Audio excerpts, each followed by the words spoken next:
गंधर्वराज पुष्पदंत बहुत ही बड़े शिव भक्त थे। शिव की भक्ति उनके मन में भरी थी। पुष्पदंत देवराज इंद्र के दरबार के महत्वपूर्ण गायक थे। उनके गीत पूरे स्वर्ग में प्रचलित थे। भूलोक भी अछूता नहीं था। जिस प्रकार राजा इंद्र के दिन अप्सराओं के बिना नहीं कटते थे, उसी प्रकार उन्हें पुष्पदंत के शिवमय गीत परमानंद प्रदान करते थे।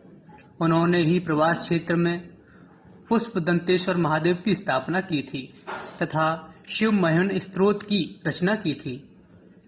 इन्होंने जो साहित्य दान किया, इसी कारण इनका नाम सनातन धर्म के इतिहास में अमिट तथा स्वर्णिम अक्षरों में लिखा गया है। अब हम आपको भगवान शिव के परम भक्त पुष्पदंत की कथा विस्तार से बताते हैं। भगवान शिव के परम भक्त पुष्पदंत प्रतिदिन विधि पूर्वक पूजा करते थे, अतः उन्हें नाना प्रकार के पुष्प तथा बिल्व पत्र की आवश्यकता होती थी। उस समय चित्ररथ नामक प्रतापी राजा हुए। यह भी भगवान शिव के भक्त थे। पूजन में भी इन्हें भी पुष्पों की तथा अन्य वस्तुओं की प्रतिदिन आवश्यकता होती थी। इसीलिए इन्होंने अपने राज्य में एक उद्यान का निर्माण कराया। वहाँ मोगरा, सेवंतिका, कमल, कृष्ण कमल, गेंदा, चंपा, चमेली इत्यादि कई प्रकार के पुष्प थे, जिन्हें देश विदेश से लाया गया था।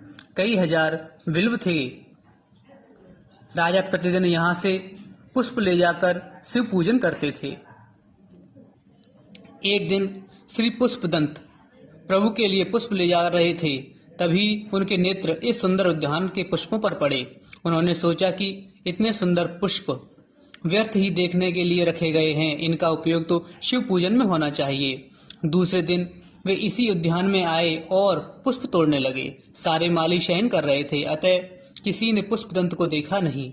उन्होंने शिव पूजा की। सुबह राजा चित्ररथ को मालियों ने बताया कि कोई पुष्प की चोरी कर रहा है। राजा ने कई यत्न किया, परंतु वह पुष्पदंत को पकड़ नहीं सके। उन्होंने सोचा कि जरूर यह कोई मायावी पुरुष है। रात्रि में राजा ने उद्यान के मुख्य द्वार पर शिव निर्माल्य रखवा दिया और ऊपर से कपड़ा डलवा दिया। प्रातः जब पुष्पदंत उद्यान में प्रवेश कर रहे थे, तब उनके पैर शिव निर्माल्य वस्तुओं पर पड़े, जिससे पुष्पदंत की सारी दैवी शक्तियां नष्ट हो गईं। पुष्पदंत अत्यंत दुखी हुए तथा उन्होंने वहीं एक शिवलिंग का निर्माण किया और विधि पूर्वक पूजा की तथा शिव को प्रसन्न करने हेतु उन्होंने एक स्रोत की रचना की। शिव शंकर के पास सबके लिए दया है, दया का भंडार है वो तो, तभी तो उनको भोले भंडारी नाम से जाना जाता है। प्रभु ने पुष्पदंत को क्षमादान दिया।